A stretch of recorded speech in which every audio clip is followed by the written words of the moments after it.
हरे कृष्णा। श्रीमद् भगवत गीता सांख्य योग दूसरा अध्याय श्लोक संख्या 16 से 21 तक हमने पूर्व में श्रवण किया, जिसमें हमने देखा कि आत्मा नित्य और अविनाशी है और शरीर नाशवान है। लेकिन उसके बाद कहा जाता है कि दोनों ही स्थिति में शोक करना नहीं बनता।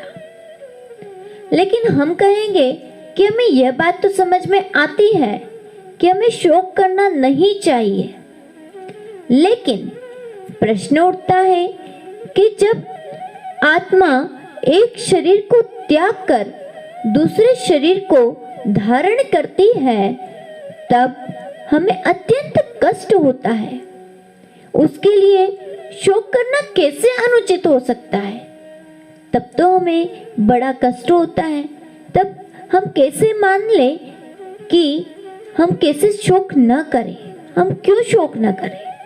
इस पर भगवान श्री कृष्ण बताते हैं, वांसांस जीर्णानि यथा विहाय नवानि गृह्णाति नरो पराणि तथा शरीराणि विहाय जीर्णा नन्यानि संयाति नवानि देहि।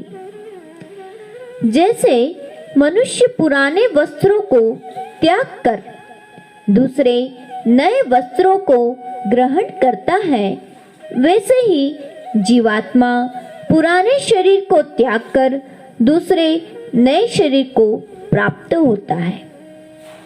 लेकिन यहाँ पर भी वही प्रश्न उठता है कि जब हम पुराने वस्त्रों को त्याग कर नए वस्त्र पहनते हैं, तब हमें किसी प्रकार का दुख नहीं होता, किसी प्रकार का शारीरिक कष्ट तो नहीं उठाना पड़ता। लेकिन जब हमारी आत्मा हमारे इस देह को त्यागती है, इस देह को जब छोड़ती है, तब हमें बड़ा कष्ट होता है। बहुत सारी परेशानियां, विपत्तियों को झेलना पड़ता है। तब जाकर के यह आत्मा इस देह का त्याग करती है। तो फिर हम वस्त्रों की तुलना इस शरीर से कैसे कर सकते हैं? इसका भी यहाँ पर विवेचन किया गया है। जिस प्रकार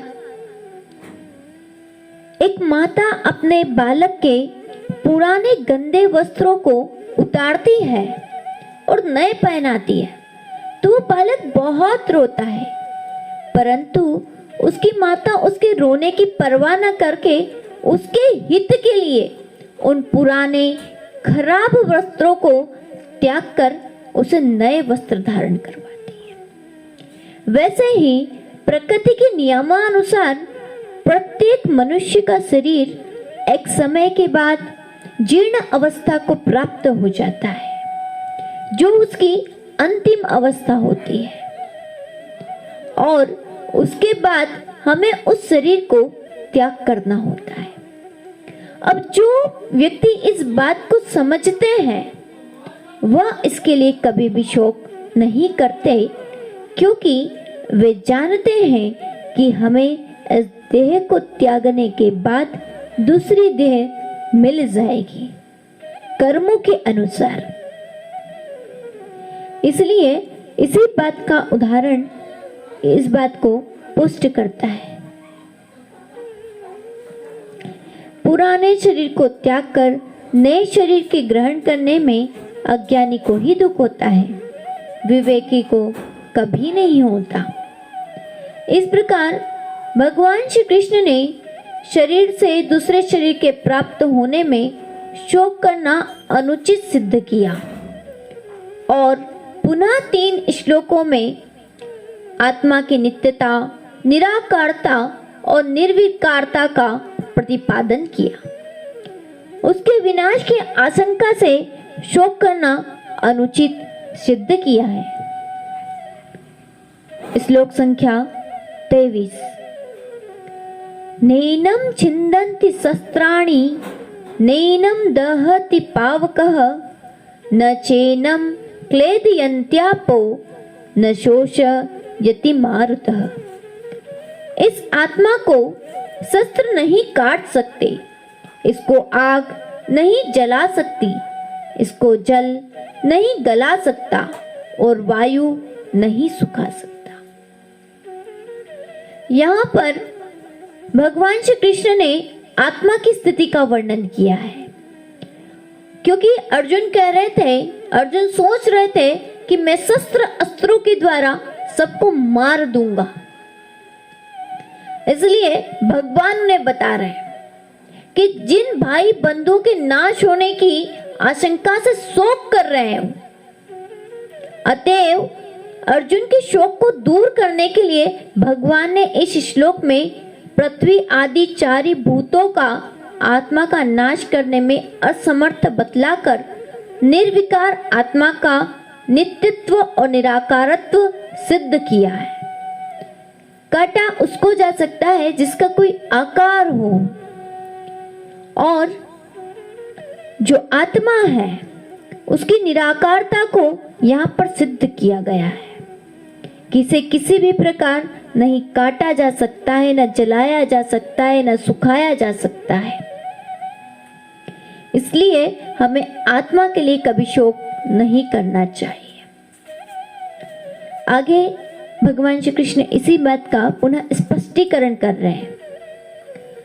अछेद्यो अयम दायो अयम क्लेद्यो अशोष्य एव च नित्यः सर्वगतस्थाणु रचलोऽयं सनातनः। क्योंकि यह आत्मा अछेद्य है, यह आत्मा अदाह्य है, अक्लेद्य है और निसंदेह अशोष्य है, तथा यह आत्मा नित्य, सर्वव्यापी, अचल, स्थिर रहने वाला और सनातन है। भगवान श्री कृष्ण कह रहे हैं यह आत्मा अछेद्य है। अछेद्य का तात्पर्य होता है कभी न काटा जा सकने वाला, जिसको काटा ना जा सके। फिर कह रहे हैं यह आत्मा अदाह्य है। अदाह्य का तात्पर्य होता है जिसे जलाया ना जा सके।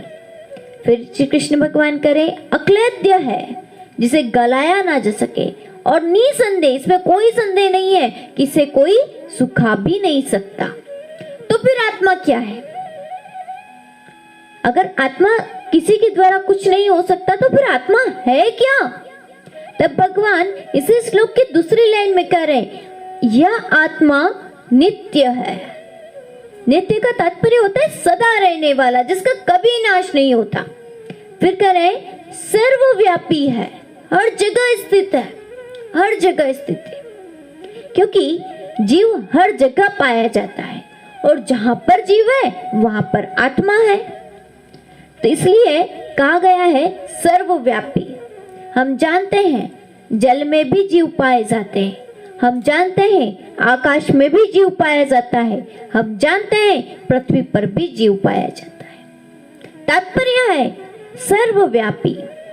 अचल, अचल का तात्पर्य है कहीं जाने वाला नहीं, स्थिर रहने वाला, और सनातन है।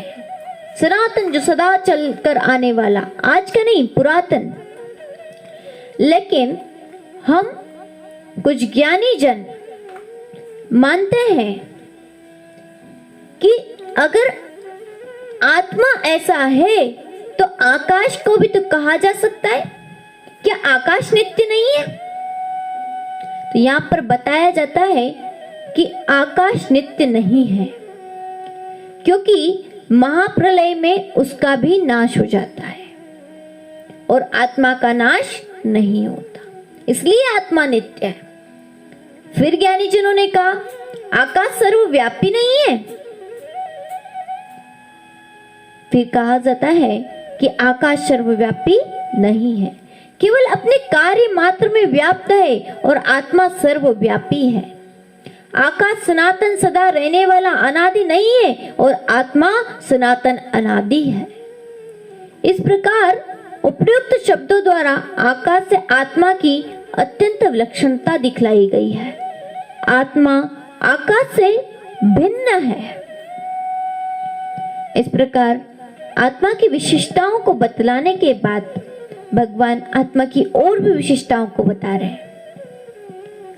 अव्यक्तो अयम चिंत्यो अयम विकार्यो अयमुच्यते तस्मादेवं विदित्वेन नानु सोचितुमर्हसि।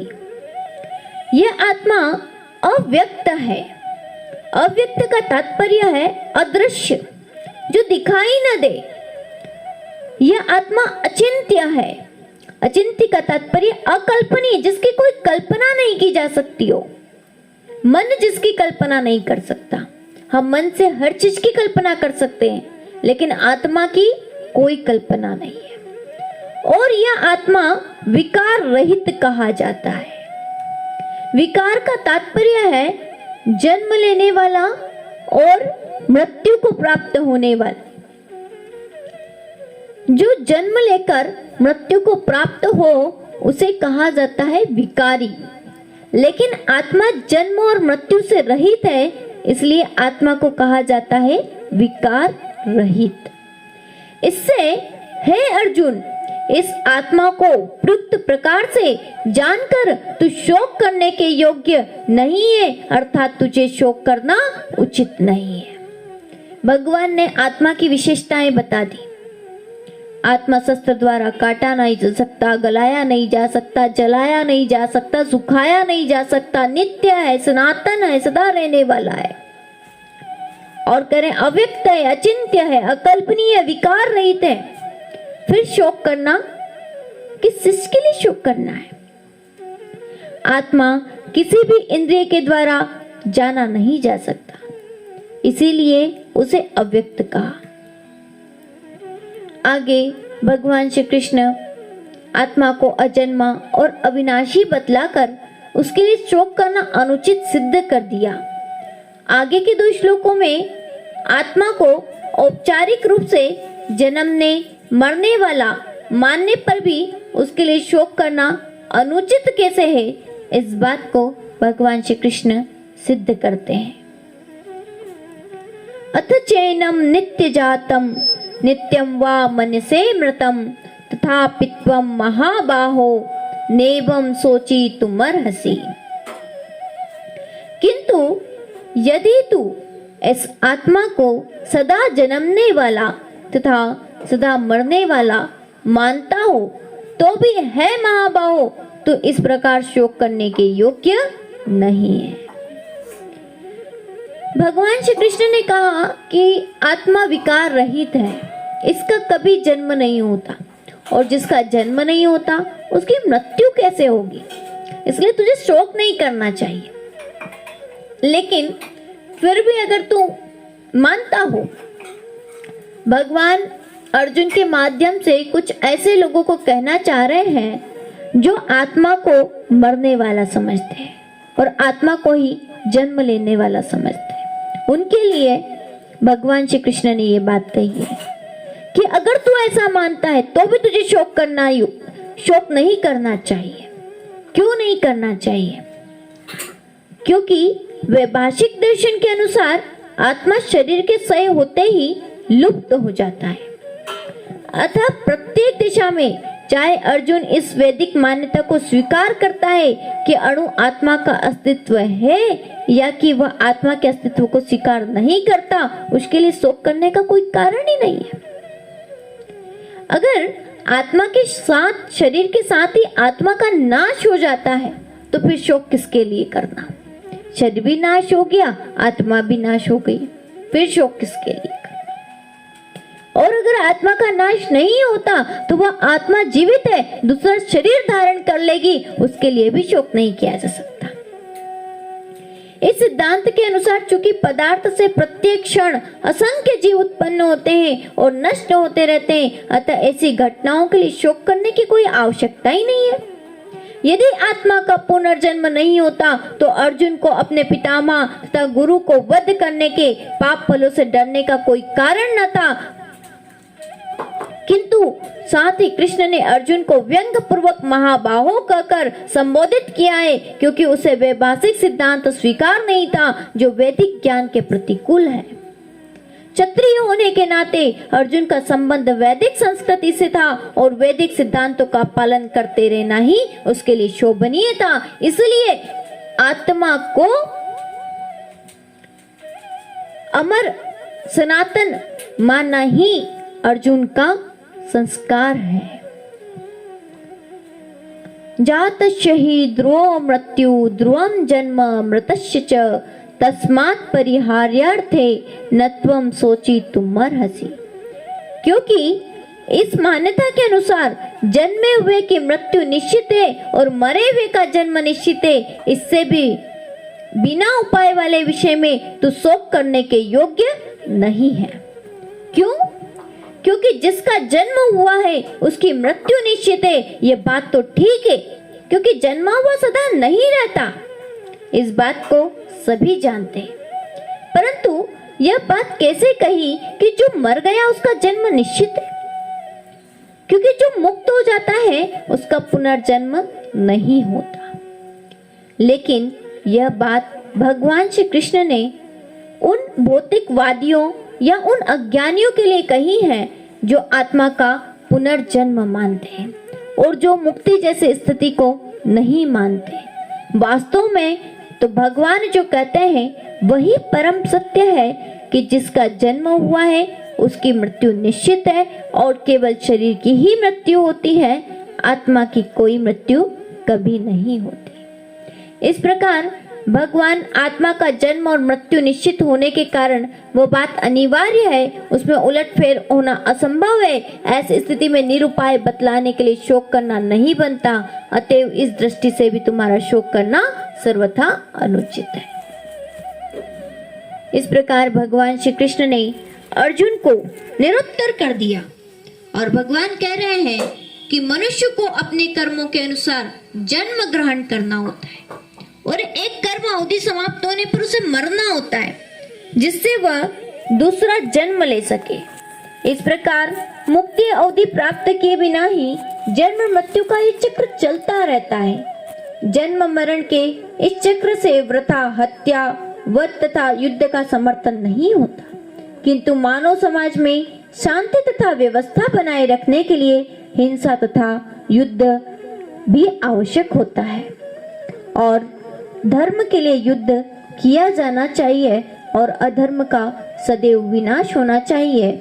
इस प्रकार से भगवान ने आत्मा की स्थिति को इन श्लोकों में समझाया है। आगे के श्लोकों में भगवान श्री कृष्ण और भी विस्तृत श्रीमद् भागवत गीता का ये सांख्य योग समझा रहे हैं, जिसका श्रवण हम आगे के श्लोकों में करेंगे। हरे कृष्णा।